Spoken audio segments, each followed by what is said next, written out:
इतना कहकर साधु वहां से लघु शंका व दीर्घ शंका के लिए चले गए और अपनी बांस की लाठी कमरे के उसी कोने में भूल गए। उस आदमी ने अपनी पत्नी से कहा, सुनो, साधु महाराज के लिए भोजन बना दो। उन्होंने कहा है कि भोजन करके वे रवाना हो जाएंगे। तब उसकी पत्नी ने कहा, ठीक है, अभी बना देती हूँ, लेकिन पहले मैं उस कमरे की सफाई कर लूं, वह कमरा गंदा पड़ा है। उस आदमी ने कहा, ठीक है, सफाई करने के बाद भोजन बना देना। इतना कहकर वह स्त्री साधु महाराज वाले कमरे में चली गई और सफाई करने लगी। जब वह झाड़ू लगा रही थी तो झाड़ू लगाते समय उसकी झाड़ू उस बांस की लाठी से टकरा गई। लाठी जमीन पर गिर पड़ी और उसमें भरे सोने चांदी के सिक्कों ने सिक्कों की आवाज सुनकर उस स्त्री ने सोचा, जरूर इसके अंदर कुछ न कुछ है। तभी उसने उस बांस की लाठी का ढक्कन खोल लिया। ढक्कन खोलते ही उसकी आंखें फटी की फटी रह गईं। उसने अपने पति को जोर से आवाज लगाई, सुनो, जल्दी से इधर आओ। इतना सुनते ही वह आदमी उस स्त्री के पास आ गया और बोला, क्या हुआ? औरत ने कहा, हम दोनों मेहनत करते हैं, फिर भी हमारे पास इतना धन नहीं है, लेकिन इस साधु की लाठी में देखो, चांदी और सोने के सिक्के भरे हैं।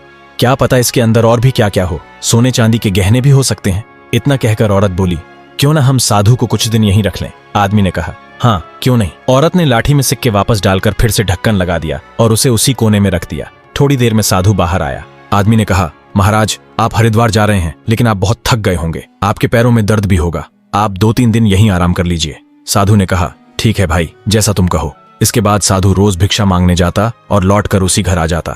इसी तरह 2-3 दिन बीत गए। तब औरत के मन में पाप जाग उठा। उसने आदमी से कहा, हम एक साथ इतने सारे सिक्के नहीं निकाल सकते, क्यों ना तुम किराए पर गाड़ी लेकर आओ, थोड़े से सिक्के गाड़ी वाले को किराए के रूप में दे देंगे और साधु से कह देंगे कि हम तुम्हें स्नान कराने के लिए हरिद्वार इसी गाड़ी में ले जा रहे हैं। इसके बाद साधु गांव में भिक्षा मांगने गया हुआ था। जब वह घर लौटा तो उस औरत और आदमी ने उससे कहा, हम गाड़ी लेकर आ गए हैं, आप हमारे साथ चलिए, गाड़ी में बैठिए और हरिद्वार जाकर स्नान कर लेना।